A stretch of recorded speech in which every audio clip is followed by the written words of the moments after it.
wabarakatuh. Waalaikumsalam warahmatullahi wabarakatuh. Alhamdulillahirabbil alamin wa bihi nasta'in ala umuri dunya waddin wa ala alihi wa sahbihi ajmain. Amma ba'd. Bertemu lagi dengan saya Bita di kajian Ramadan kali ini yang akan dibawakan oleh Ustaz Tamis.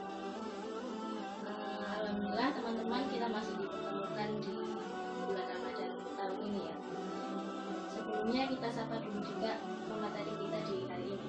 Assalamualaikum Ustaz. Waalaikumsalam warahmatullahi wabarakatuh. Gimana nih kabarnya hari ini? Alhamdulillah baik. Puasanya lancar? Alhamdulillah, meskipun tidak seperti tahun-tahun yang lalu kondisi Ramadan kali ini, tapi puasa kali ini alhamdulillah tetap semangat.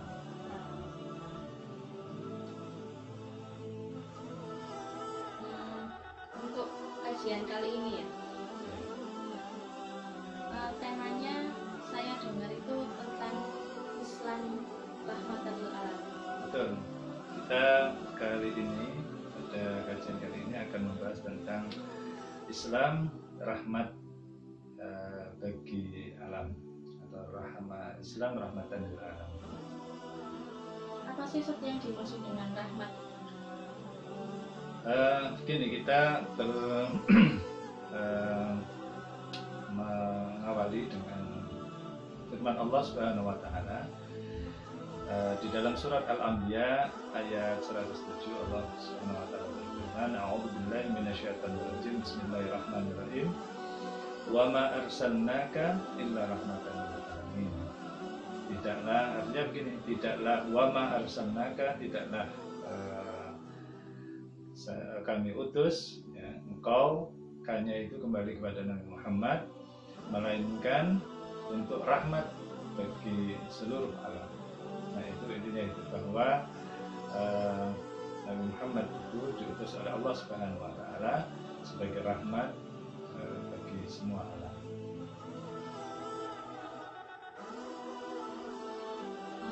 Nabi Muhammad menjadi rahmat untuk semua alam. Betul. Yang dimaksud Nabi Muhammad itu gimana Nabi Muhammadnya?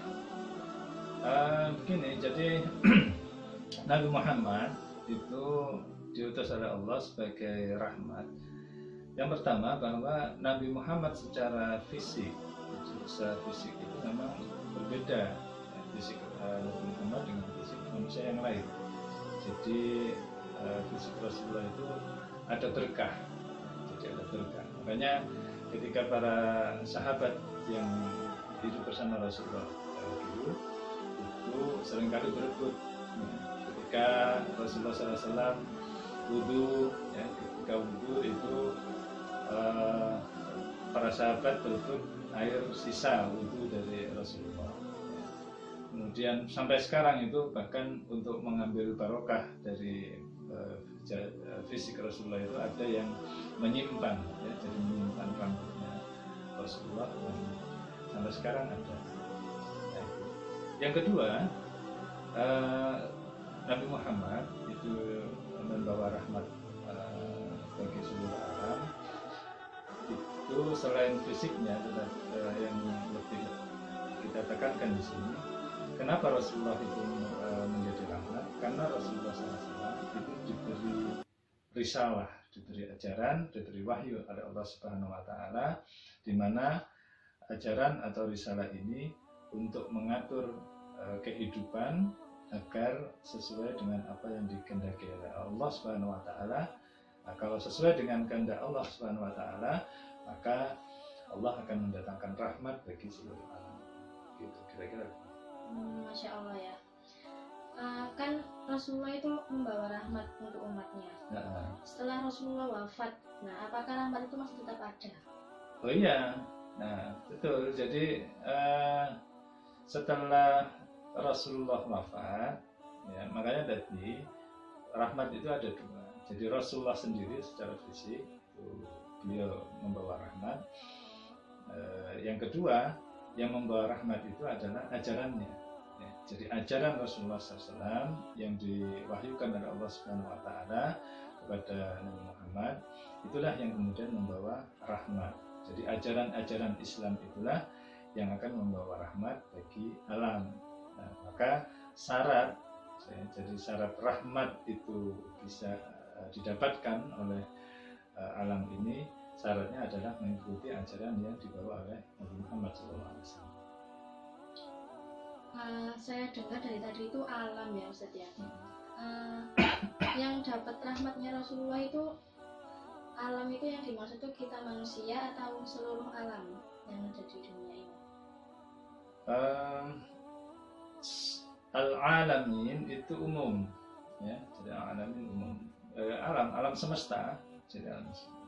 Baik itu manusia maupun selain manusia.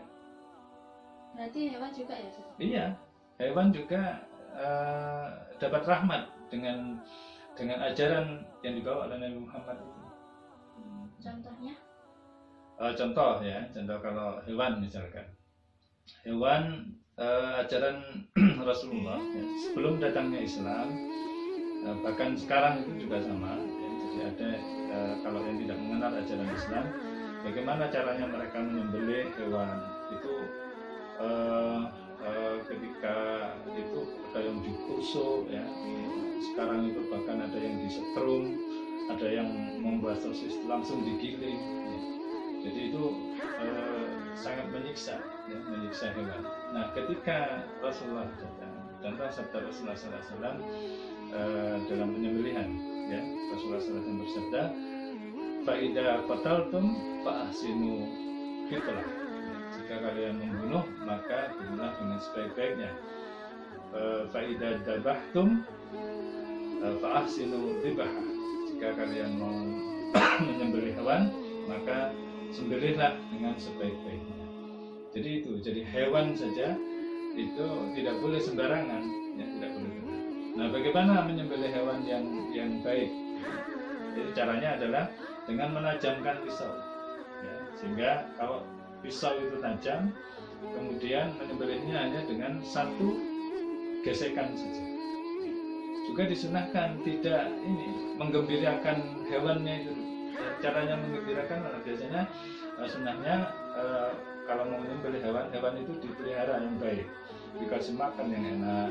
Kemudian kalau mau menyembelih tidak ditunjukkan kepada kalau pas kurban itu ya, itu kan banyak.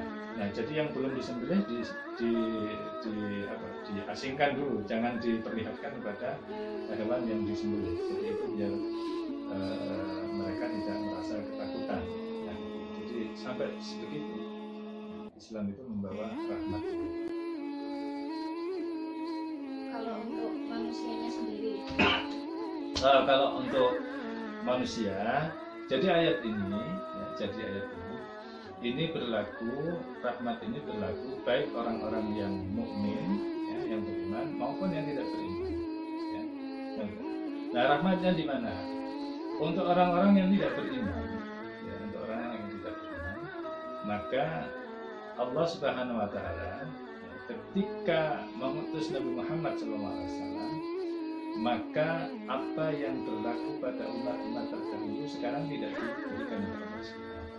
Contoh begini, misalkan pada zaman Nabi dahulu, jadi umat Nabi Nuh misalkan, itu ketika umatnya itu tidak taat kepada Nabi Nuh, maka Allah langsung memberikan bencana. Ya, waktu itu dikasih banjir sehingga habis semua. Demikian pula kaum Nabi Lut yang sekarang kita kenal dengan LGBT. Ya, jadi waktu itu Nabi Lut, kaum Sodom itu melanggar perintah Nabi Lut, ya, jadi melarang untuk berhubungan sejenis. Nah, tetapi mereka melanggar, maka Allah Subhanahu Wa Taala langsung menurunkan azab kepada mereka dengan hujan batu sehingga mereka musnah. Nah, umat Nabi Muhammad, ya, itu tidak demikian. Jadi Allah memberikan rahmat kepada umat Nabi Muhammad, meskipun mereka tidak beriman kepada Nabi Muhammad, Allah menahan azab itu bagi orang-orang yang tidak beriman.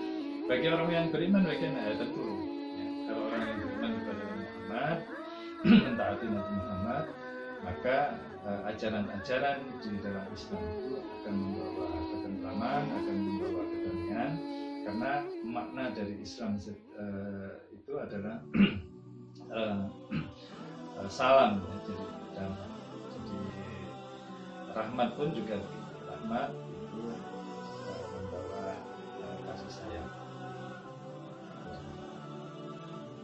Masya Allah, agama Islam itu emang agama yang sangat mulia ya Ustaz ya. Iya betul. Sampai orang yang non-muslim saja juga diberi rahmat oleh Allah SWT. Dari saya pertanyaan cukup Ustaz. Insya Allah, bisa diakhiri mungkin, atau Ustaz mau menambahkan? Baik, jadi kembali kepada ayat tadi ya. Wa ma arsalnaka illa rahmatan lil alamin. Ya, jadi tidak kita utus engkau Muhammad melainkan untuk rahmat bagi seluruh alam. Ya, jadi saya tegaskan bahwa rahmat ya, jadi rahmat itu berasal dari kata-katanya adalah rohimah. Rohimah yarhamu rahmatan. Ya, jadi artinya kasih sayang. Jadi Nabi Muhammad itu membawa ajaran dan sekaligus menjadi contoh bagaimana kita menebar kasih sayang kepada sesama manusia, bahkan kepada selain manusia, baik tumbuh-tumbuhan maupun hewan. Itu semuanya ada di ajaran Islam. Sehingga karena sekarang Nabi Muhammad sudah meninggal, kalau ingin kita mendapatkan rahmat dari Allah Subhanahu wa Ta'ala, maka syaratnya adalah mengikuti ajaran yang dibawa oleh Nabi Muhammad SAW. Yaitu adalah al-Islam, ya, al-Islam. Dengan cara apa? Dengan cara taat, perbuatan kita harus sesuai dengan syara, maka kita akan mendapatkan kemaslahatan. Sebagaimana para ulama menegaskan kepada kita, haitsu ma yakunu syar'u takunu maslahat. Di mana ada hukum syara, maka di sana pasti akan ada kemaslahatan. Allah SWT. Itu dari saya, mudah-mudahan bermanfaat ya kajian pada kali ini, singkat, insyaallah bermanfaat kita semua. Terima kasih Ustadz atas materinya hari ini. Semoga bisa bermanfaat juga buat teman-teman yang lain. Kalau misalnya ada yang mau ditanyakan, bisa ditulis di kolom komentar di bawah. Insya Allah akan dijawab oleh Ustadz. Ya, insya Allah. Terima kasih Ustadz. Sekian dari kami juga. Wassalamualaikum warahmatullahi wabarakatuh. Waalaikumsalam.